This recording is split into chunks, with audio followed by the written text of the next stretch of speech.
I'll be there for you. Salut, c'est Rosalie. Aujourd'hui, voici une nouvelle vidéo Petit Bonheur et le thème d'aujourd'hui, c'est l'amitié. Yeah!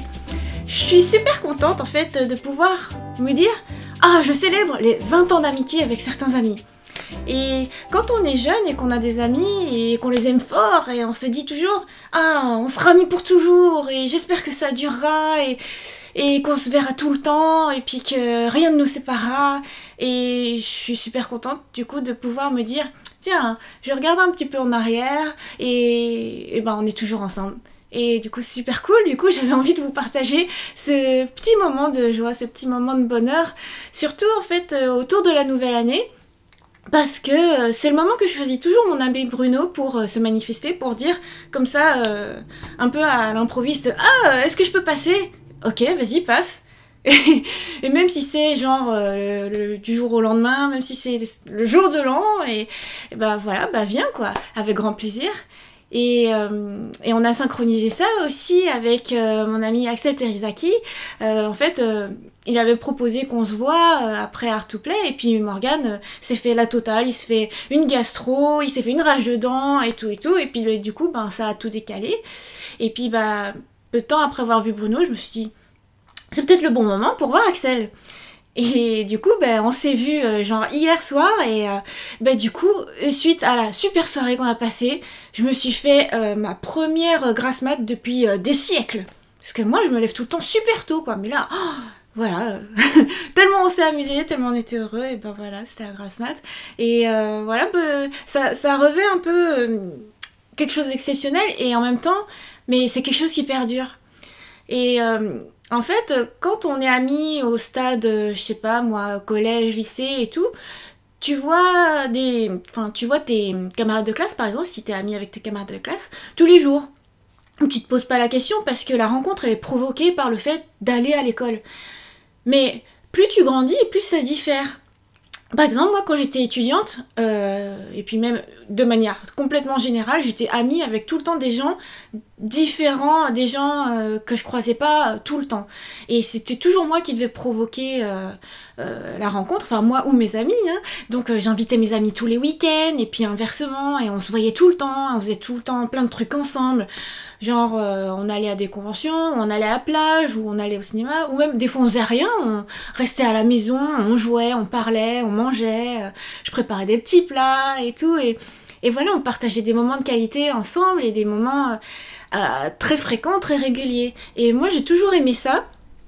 Ma période étudiante, c'est une des meilleures périodes. Je voyais mon ami mystical tout le temps, je réunissais mes amis en groupe. Dès qu'il y avait quelqu'un que j'appréciais, Alexandra et tout, et ben hop, on les intègre au groupe, on fait des trucs fun ensemble, on fait des grosses fêtes et c'était trop bien. Mais cela dit, plus on grandit et plus on change encore. C'est-à-dire, bah, chacun se consacre à son métier ou à son couple ou à sa famille. Certains font des enfants, certains s'installent en campagne, certains s'installent dans un autre pays, et etc., etc. Et puis ben, moi, en l'occurrence, ben, je voyageais pas mal. Et à une certaine époque, il y a eu des choix à faire qui étaient... quand tu peux pas beaucoup voir les gens et puis qu'ils attendent quelque chose, finalement, peut-être qu'il faut briser le lien ou le rendre plus distant ou quelque chose. Et à un moment donné, avec mon chéri, ben, on avait fait un certain choix qui était de se centrer sur nous, de se centrer sur notre couple et puis de faire en sorte que notre couple se sente libre.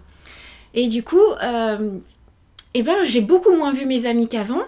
En contrepartie, j'ai beaucoup plus vu mes neveux et nièces, beaucoup plus vu ma famille. On a fait plein de vidéos, on a fait plein de choses. Moi, je me suis épanouie aussi en écrivant plein de livres et tout. Et puis, beaucoup, surtout, en allant au Japon, en allant en France, en voyageant. Et voilà. Ce qui fait que, bah, parfois, je pouvais avoir le sentiment que mes amis les plus vieux, on s'était perdus de vue. Ben, en fait, j'ai envie de dire pas du tout, parce que même si on se voit pas tout le temps, quand on se retrouve, c'est hyper intense. Et ça, je suis super contente, quoi. Morgan, en fait, dans ces moments-là, il est spectateur. Genre, il peut pas en placer une. Quand je retrouve Bruno, et ben, on se parle, et c'est super enthousiaste. Et en fait, Morgan, au bout de, je sais pas, une demi-heure, une heure et tout. Enfin, moi, je me soucie de lui quand même. Donc, je lui dis, ça va, Morgane et tout. Tu peux parler toi aussi. Qu'est-ce que tu penses de ça ou quoi et tout.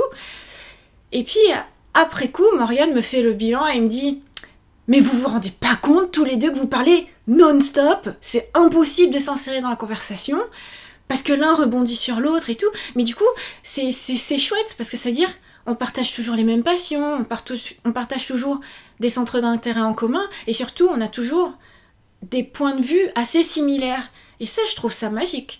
Parce que, mais vraiment, quand tu grandis, tu t'acquiers des convictions différentes, t'as des goûts qui changent, et le fait d'avoir évolué en parallèle avec vraiment des parcours différents, des sphères différentes, des environnements différents, mais d'avoir encore des points de vue assez semblables, je trouve ça super beau, quoi. Genre, mais qui aurait pu croire qu'on pourrait avoir toujours des centres d'intérêt pour les shoujo manga? Qui pourrait se dire que chacun aurait développé un sens aigu pour la préservation de l'environnement?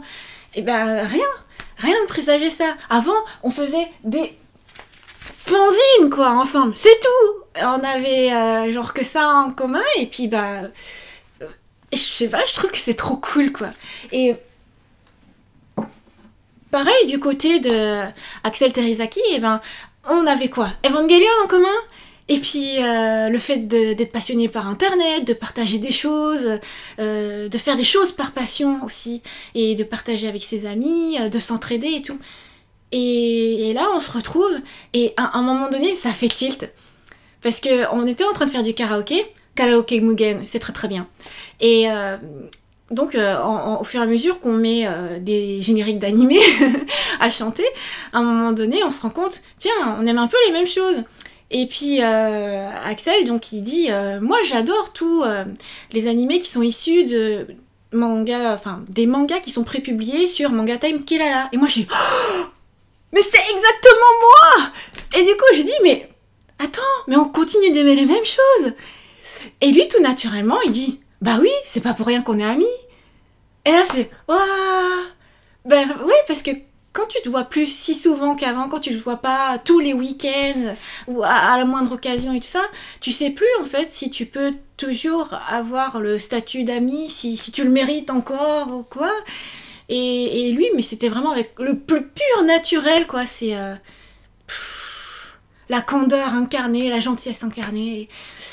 Et ça m'a fait un bien fou. Ça m'a fait un bien fou aussi d'échanger avec lui parce que, bah, comme je disais, avoir toujours des points de vue semblables, c'est quand même pas évident. Et moi, je parlais par exemple des influenceurs, des youtubeurs qui demandent de l'argent pour faire des vidéos, et des trucs comme ça, et que moi je trouve... ça me viendra même pas à l'idée, quoi. Moi, je fais des trucs par passion, et si jamais j'ai envie de faire une vidéo sur, je sais pas moi, un lieu, un restaurant, un éditeur ou quoi, mais je vais le faire, c'est tout. Je vais peut-être éventuellement demander l'autorisation de le faire, mais je vais pas dire « Ouais, bon, bah, je vais le faire et je veux en vivre, alors tu me donnes de la thune. » Enfin, je sais pas, c'est trop bizarre. Et du coup, Axel, il me disait « Ben oui, ben, c'est très bien ce que tu fais. Et non, non, c'est pas naïf, c'est au contraire, si tu fais les choses parce que ça te plaît, et continue. » Et bah, mine de rien, bah, ça m'a fait un bien fou. Et je me dis « Bah, c'est ce que j'ai toujours fait, et c'est ce que lui aussi a toujours fait. » Écrire des beaux articles sur son blog, partager sa passion, s'entraider, faire des programmes open source et tout ça. Et voilà, et ça me parle tout ça, ça fait résonance, ça fait écho avec ce qui a toujours été au plus profond de moi. Et du coup, je me dis, c'est le pouvoir de l'amitié, ça, de toujours chérir les mêmes choses, alors qu'a priori, tout dans la vie pourrait nous séparer. Voilà, du coup, je suis super contente. Émotion. Voilà, donc n'hésitez pas à partager vos expériences aussi si vous avez des amis que vous aimez fort et que peut-être quelque chose fait que vous vous voyez plus ou qu'il y a de la distance ou que vous vous dites bah si ça se trouve ça fait un peu comme les étoiles dans le ciel. En fait, c'est marrant, sur Facebook, j'ai vu partager des citations. Et t'as une citation que on sait même pas d'où est-ce que ça vient, ou alors Morgane m'a dit c'est peut-être une déformation de Bob Marley, mais bon bref, en gros ça dit les amis c'est comme les étoiles, tu les vois pas toujours mais ils sont toujours là. Et en fait, je trouve ça super beau, parce qu'en plus, l'image des étoiles, voilà, c'est beau, ça scintille, ça fait de la lumière, c'est lumineux, ça réchauffe le cœur. Et voilà, bah, si vous avez des expériences comme ça aussi, d'amitié qui dure, qui perdure, peut-être pas forcément que vous fêtez les 20 ans d'amitié, hein, parce que ça suppose du coup que vous êtes vieux, mais en tout cas, voilà, des belles histoires d'amitié comme ça, je trouve ça cool. Et puis, ça donne foi en la vie aussi, de se dire... quel que soit ce que tu fais, et ben voilà, il y a toujours des choses qui t'accompagnent, des choses qui sont vraies. Voilà. C'était un petit bonheur tout simple, mais voilà, c'était ce que je ressens sur le moment. Voilà. Bruno, Axel, vous êtes mes amis pour la vie. Voilà, j'espère que cette vidéo vous a plu, je vous donne rendez-vous lundi prochain pour une nouvelle vidéo de petit bonheur, et bien sûr chaque jour, une vidéo thématique. Bye bye!